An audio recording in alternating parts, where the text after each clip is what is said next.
नमस्कार दोस्तों, कैसे हैं आप सभी। आज की कहानी का शीर्षक है संतो। सब लोग जैसे उसके सामने बौने हो गए थे। ऐसा नहीं था कि उसने इन सब लोगों के सामने खुद को ऊंचा साबित करने का प्रयत्न किया हो या फिर वह जानबूझकर इन सब लोगों को नीचा दिखाना चाहती हो। यह सब तो बस अप्रत्याशित ही हो गया था। वह इन सब लोगों के सामने थी ही क्या। कहाँ ये बड़े मकानों में रहने वाले पढ़े लिखे बड़े लोग, और कहाँ वह। उसे बड़ी आशा थी कि प्रदीप की शादी से उसे कम से कम एक अच्छी धोती तो जरूर मिलेगी। वह कई बार कह भी चुकी थी, भाभी प्रदीप की शादी कब कर रही हो। सुनकर सरोज को गुस्सा ही आता। उससे अधिक इस जमादारिन को उसके बेटी की शादी की चिंता है। जब भी अपने पैसे लेने आती है प्रदीप की शादी का जिक्र जरूर छेड़ती है। कई बार तो उसने उपेक्षा से कह भी दिया था, प्रदीप की शादी की तुझे बहुत चिंता है रे संतो। उसकी शादी किसी ऐरे गहरे से तो नहीं कर दूंगी। बहुत सुंदर लड़की मिलेगी तभी उसकी शादी करूंगी। आखिर इंजीनियर है मेरा बेटा। संतो बेशर्मों की तरह हंसकर बोली, सो तो है ही भाभी। चांद जैसी दुल्हन लाना, और मैं भी इस बार नेग में अच्छी ही साड़ी लूंगी, याद रखना। इसी बात पर कुटती है सरोज। जब देखो मुंह बाए रहती है, पर कुछ बोली नहीं। मुंह बनाकर अंदर चली गई। संतो भी अब वहां रुकी नहीं। अभी बहुत जगह का काम बाकी रह गया था। कई बार तो उसने उपेक्षा से कह भी दिया था, प्रदीप की शादी की तुझे बहुत चिंता है रे संतो। उसकी शादी किसी ऐरे गहरे से तो नहीं कर दूंगी। कोई बहुत सुंदर लड़की मिली तभी उसकी शादी करूंगी। आखिर इंजीनियर है मेरा बेटा। सरोज ने कई लड़कियों देखने के बाद आखिर एक जगह प्रदीप की शादी तय कर ही दी थी। लड़की पढ़ी लिखी, सुंदर और सुशील थी। शादी तय होते ही तैयारियां भी शुरू हो गई। पहले मकान की लिपाई पुताई हुई, फिर बाजार से खरीदारी शुरू हो गई। बहू के लिए जेवर कपड़े लेने थे। लड़कियों और दोनों दामादों के लिए भी साड़ियाँ और सूट के कपड़े लेने थे। सारी तैयारियां भारी उत्साह से हुई। शादी में जी खोलकर खर्चा किया गया। बहू जब घर में आई तो शानदार रिसेप्शन भी रखा गया। सब लोग बेहद खुश थे। जब शादी की गहमा गहमी खत्म हो गई तब संतो ने अपनी साड़ी की याद दिलाई। भाभी, साड़ी अच्छी होनी चाहिए, इस बार ऐसी वैसी साड़ी नहीं लूंगी। अरे जरा चैन तो लेने दे, देखती नहीं कितना काम पड़ा है। घर में सारा काम अस्त व्यस्त है। सारा घर वाकई अस्त व्यस्त ही पड़ा था। सरोज सोच सोचकर परेशान हो रही थी कि ये सारा काम कैसे निपटेगा। नई बहू मुक्ता और प्रदीप हनीमून पर निकल गए थे।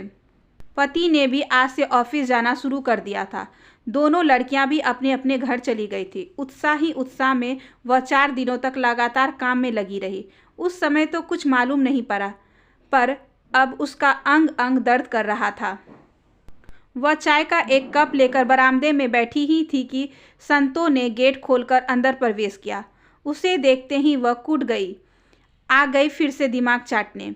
कल ही तो पूरी कचौरी और ढेर सारी मिठाई ले गई थी। अब फिर से साड़ी का पचरा लेकर बैठ जाएगी। उसका यही रवैया तो उन्हें अच्छा नहीं लगता। भाभी, गए सब रिश्तेदार? उसने वहीं बैठते हुए पूछा। हाँ, सब गए। दोनों बेटियां भी चली गई? हाँ, वे भी गई। भाभी, अब कुछ दिन तो बहुत खाली खाली सा लगेगा। हाँ, वो तो है भाभी, मैं कह रही थी कि अब मुझे भी निपटा देती। क्यों, कल तू पूरी कचौरी और ढेर सारी मिठाई ले नहीं गई? वह तो ठीक है भाभी, मिठाई तो तुमने भरपूर ही दी, उसकी शिकायत भी मैं नहीं कर रही हूँ, लेकिन मेरी साड़ी भी दे देती। संतो क्यों दिमाग खाए जा रही है? तू देख नहीं रही कि घर कैसा कबाड़ खाना बना पड़ा है? अब घर ठीक करूँ या तेरे लिए साड़ी लेने बाजार जाऊँ? देखती रह गई संतो।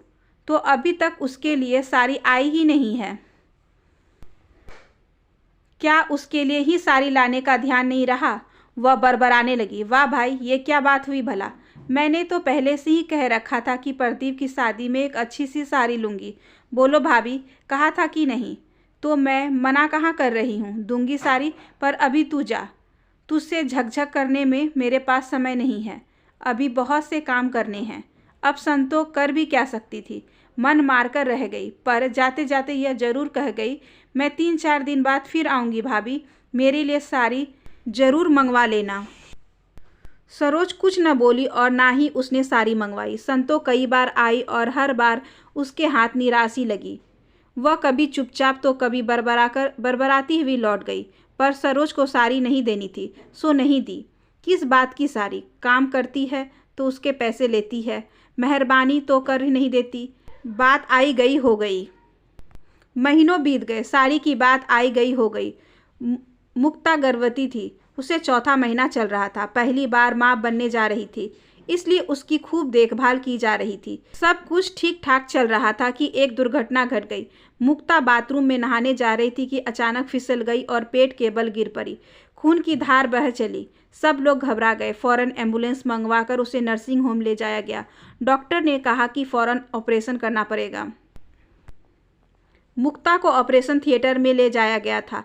तभी एक और परेशानी खड़ी हो गई। डॉक्टर ने ऑपरेशन थिएटर से निकल कर कहा, मरीज को खून चढ़ाना पड़ेगा। आप में किसी का ब्लड ग्रुप ओ पॉजिटिव है? सबका ब्लड चेक किया गया, पर किसी का भी ब्लड ग्रुप ओ पॉजिटिव नहीं निकला। डॉक्टर ने कहा, आप शीघ्र ही ओ पॉजिटिव ग्रुप के खून का इंतजाम करिए। मैंने ब्लड बैंक में फ़ोन किया, पर वहाँ भी इस ग्रुप का खून उपलब्ध नहीं था, और जिन 2 ओ पॉजिटिव वाले व्यक्तियों को मैं जानता हूँ, दुर्भाग्य से वह भी शहर के बाहर गए हुए हैं। अब आप लोग ही अपने परिचितों में कोशिश कीजिए। प्रदीप और उसके पिताजी भागदौड़ करने लगे। अपने स्थानीय रिश्तेदारों तथा दोस्तों को फ़ोन किए, मगर ओ पॉजिटिव खून किसी का नहीं निकला। जिसका था भी वह चुप कर बैठ गए। वे सब तरफ से निराश हो चुके थे कि तभी संतो उधर से गुजरी। उसका घर अस्पताल की तरफ ही था। सरोज को अस्पताल के बाहर बेचैनी से टहलते हुए देखकर उसने पास आकर पूछ लिया, भाभी क्या बात है, कोई बीमार है? सरोज रुआंसी हो गई। उसने सारी बात उसे बता दी। सारी बातें सुनकर संतो बोली, भाभी रो मत, मैं तो अनपढ़ हूँ, पर एक बार तो मेरे लड़कों को खून की जरूरत पड़ी थी तो मैंने अपना ही खून दिया था। डॉक्टर शायद कुछ ओ ग्रुप ही कह रहा था। सरोज को कुछ आशा बंधी। तुरंत उसे लेकर डॉक्टर के पास पहुंची। उसका खून चेक किया गया तो ओ पॉजिटिव ही निकला। सबकी जान में जान आई। तुरंत डॉक्टर ने उसका खून लेकर मुक्ता को चढ़ाया। मुक्ता का ऑपरेशन कर दिया गया। कुछ दिन नर्सिंग होम में रहकर वह घर लौट आई। घर के सब लोगों ने मिलकर तय किया कि संतोष ने खून देकर मुक्ता की जान बचाई है, इसलिए उसे एक साड़ी और 500 रुपये दिया जाना चाहिए। दूसरे दिन जब संतोष साफ सफाई करने आई तो सरोज ने उसे रोक लिया और अंदर से साड़ी और रुपए लाकर उसके सामने रख दिए। संतोष साड़ी और रुपए देखकर पहले तो खुश हुई, परंतु शीघ्र ही उसके चेहरे पर उदासी छा गई। भाभी क्या तुम मेरे खून की कीमत दे रही हो क्या? सुनकर सरोज चौंकी। उसे इस प्रश्न की तो सपने में भी आशा नहीं थी। वह तो सोच रही थी कि साड़ी के साथ रुपए भी पाकर संतोष खुशी से उछल पड़ेगी। नहीं नहीं संतोष, तुम ही तो कितने दिनों से साड़ी मांग रही थी। सच, मुझे फुर्सत ही नहीं मिल पा रही थी। कल बाजार गई तो साड़ी की याद आ गई। भाभी, यह साड़ी अगर तुम 1-2 महीने बाद देती तो शायद मैं तुम्हारी बात सच भी मान लेती। इतने दिनों तक तुमको साड़ी की याद नहीं आई और आज तुम साड़ी के साथ रुपए भी दे रही हो। ना भाभी ना, मेरा खून बेचने के लिए नहीं है। नहीं, तू गलत समझ रही है संतोष। सरोज ने उसे समझाने का असफल प्रयास करते हुए कहा, भाभी मैं इतनी मूर्ख नहीं हूँ। तुम अमीर लोग हर बात को रुपयों से क्यों तौलते हो, मेरी तो समझ में नहीं आता। भाभी तुम ऊंची जाति के लोग तो हम लोगों के दुख सुख में शामिल नहीं होते, पर कम से कम हम लोगों को तो अपने दुख सुख में शामिल होने दो। सुख में ना सही तो कम से कम दुख में ही सही। सरोज हतप्रभ खड़ी थी और संतो कहे जा रही थी, भाभी हम लोग तुम लोगों का मैला धोते हैं और तुम लोग पैसा देकर सब हिसाब बराबर कर दे लेती हो, लेकिन पैसे से क्या हिसाब बराबर होता है?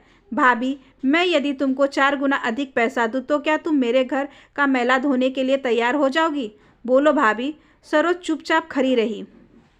भाभी हम लोग आप लोगों के घर की गंदगी साफ करते हैं, शहर को साफ सुथरा रखते हैं, लेकिन आप लोग हम लोगों को ही सबसे गंदा समझते हैं। ऐसा क्यों है भाभी?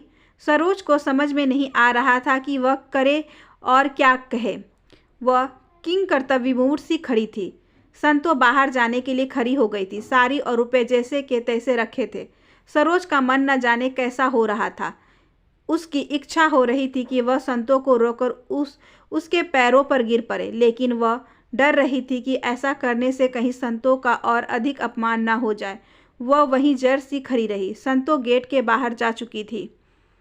आशा करती हूँ कि आज की ये छोटी सी कहानी आपको अच्छी लगी होगी। अगर अच्छी लगी हो तो please like share and subscribe करें हमारे चैनल को, ज़्यादा से ज़्यादा शेयर करें और बेल आइकन को ज़रूर प्रेस कर लें ताकि अगली वीडियोज़ की नोटिफिकेशन आपके पास सबसे पहले पहुँचे। धन्यवाद।